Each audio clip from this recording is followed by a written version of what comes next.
et bienvenue dans votre journal. À la une de ces derniers jours, la députée Rassemblement National Christine Engrand s'est défendue de toute dépense inconsidérée après avoir utilisé 15 000 € d'indemnité parlementaire pour s'acheter un grille-pain. Immigration, maintenant, une explosion de demandes d'asile a été observée en Wallonie après que des Français ont découvert l'existence du cordon sanitaire belge francophone contre l'extrême droite.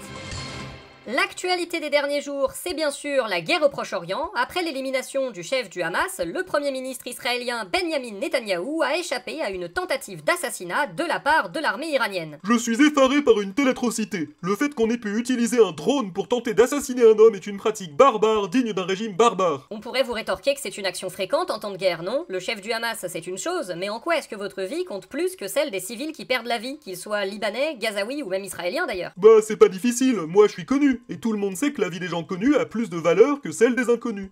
Tenez un exemple, vous savez qu'il y a des dizaines de migrants qui sont morts dans la Manche cette année? Oui, j'en ai entendu parler. Voilà, et maintenant, si je vous dis que Barack Obama est mort... Quoi, sérieux? Mince alors! Voilà, c'est QFD.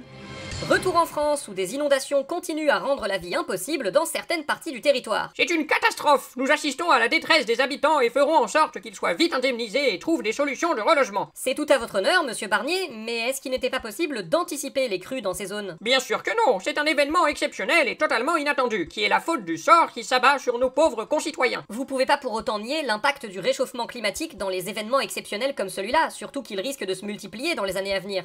Il serait peut-être temps de plancher sur une solution pour les bâtiments construits en zone inondable? Mais non, vous exagérez, pas besoin de se presser, je suis sûr que ça n'a aucune chance de se reproduire un jour. Oui, après tout, on ne change pas une équipe qui perd.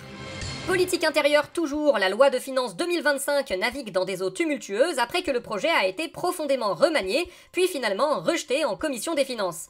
Olivier Faure, quelle est votre analyse de la situation? Pour le moment, tout se déroule comme prévu. Ah bon? Pourtant, le rejet du projet par la commission des finances est un revers pour le NFP. Bah c'est pas grave, on a bien pu faire voter nos amendements, donc on va juste les remettre sur la table dans l'hémicycle. Et s'ils sont adoptés, on doit comprendre que vous voterez le budget? On n'aura pas besoin de le faire, vu que ça passera par un 49.3 ou par des ordonnances. Comme ça, on pourra bien montrer que le gouvernement est pas ouvert au débat et le discréditer un peu plus. Et ça a des chances de marcher? Ouais, à condition que le RN continue de soutenir le gouvernement et de s'enfoncer, parce que sinon, il y a moyen qu'ils en profitent pour récolter les lauriers de notre boulot. Et ça a des chances d'arriver? Ça dépend à quel point ils sont cons. Le RN ou ses électeurs? Bah, à votre avis, les deux. Et pour mieux comprendre la montée de l'extrême droite, il faut se rendre dans les quartiers qui en sont la cible. Voici pour vous un reportage pas du tout orienté sur la violence dans les banlieues. À première vue, la cité de Missoumi sous la Views paraît banale. Pourtant, elle est l'un des avant-postes principaux de l'invasion de l'anti-France. Cette armée des ombres qui ne dit pas son nom, mais qui avance, chaque minute, vers les chaumières des honnêtes français. J'ai pu obtenir l'autorisation de me rendre dans l'un de leurs repères. Bah là, vous êtes à la MJC, c'est là qu'on fait faire les activités aux jeunes du quartier pour leur permettre de s'amuser et d'apprendre des trucs. Et là, qu'est-ce qu'ils font? Vous leur apprenez à fabriquer des cocktails Molotov? Bah non, vous êtes cons ou quoi, vous voyez bien qu'ils dessinent. D'ailleurs, bientôt on va les emmener à Paris, Pour lancer l'assaut final de la révolution islamo-communiste? pour visiter un musée. Malgré la discrétion des leaders activistes à montrer leur vrai visage, nous nous sommes rendus au cœur de la machine, dans un collège de secteur, véritable usine à fabriquer de futurs délinquants armés de Kalachnikov. Comment ça se passe dans l'établissement? C'est pas trop difficile à supporter? Bah, c'est pas facile tous les jours, mais comme c'est une REP+, on a plus de moyens qu'ailleurs. Et puis, comme l'équipe est jeune et motivée, on fait tout ce qu'on peut pour les tirer vers le haut. Même si c'est sûr qu'on manque de moyens pour leur permettre de tous s'en sortir. D'ailleurs, bientôt on va les emmener à la mer. Pour préparer le débarquement de l'armée algérienne? Non, en classe de mer. Comme vous avez pu le voir, l'ennemi est infiltré, insidieux, et les honnêtes gens eux-mêmes ne semblent pas réaliser le mal qui ronge peu à peu leur lieu de vie. Pour notre entretien du jour, nous nous retrouvons avec le président de la République, Emmanuel Macron. Emmanuel Macron, bonjour. Salut les connards. Monsieur Macron, ces dernières semaines, votre position sur le conflit israélo-palestinien n'a pas été très compréhensible. On se demandait si... Et voilà, ils ont remis ça. Qui? Pourquoi? C'est ça l'autre journaliste, ils ont recommencé. Mais qu'est-ce qu'on a fait? Non, mais rien, c'est la faute d'Anne Tête de toute façon. Qui ça? Exactement. Est-ce que ça vous dirait qu'on reprenne depuis le début?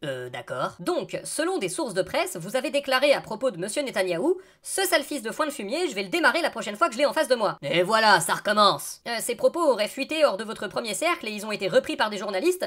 Qu'est-ce que vous leur reprochez? D'avoir menti? Mais non, mais ils font fuiter des trucs que j'ai pas envie qu'ils sachent. C'est le métier des journalistes, mais du coup, vous avez tenu ces propos. Oui, non, mais c'est bon, tout ça c'est la faute d'Anne Tête de toute façon. La faute de qui? Anne Tête. Ma ministre de quoi déjà? Bon, vous voyez, vaguement. Et qu'est-ce qu'elle a fait? Bah, c'est elle qui a fait fuiter ce que j'ai dit aux journalistes. Et les connards de journalistes, ils l'ont repris, comme s'ils se croyaient tout permis chez moi. Remettre en question la liberté d'informer, c'est porter atteinte à la liberté de la presse, vous ne croyez pas? Ouais, bah je vais pas me gêner pour le faire la prochaine fois que j'ai une majorité au Parlement. Bon, c'est rassurant, vu que vous en aurez pas. Nous vous souhaitons une fin de journée. À bientôt!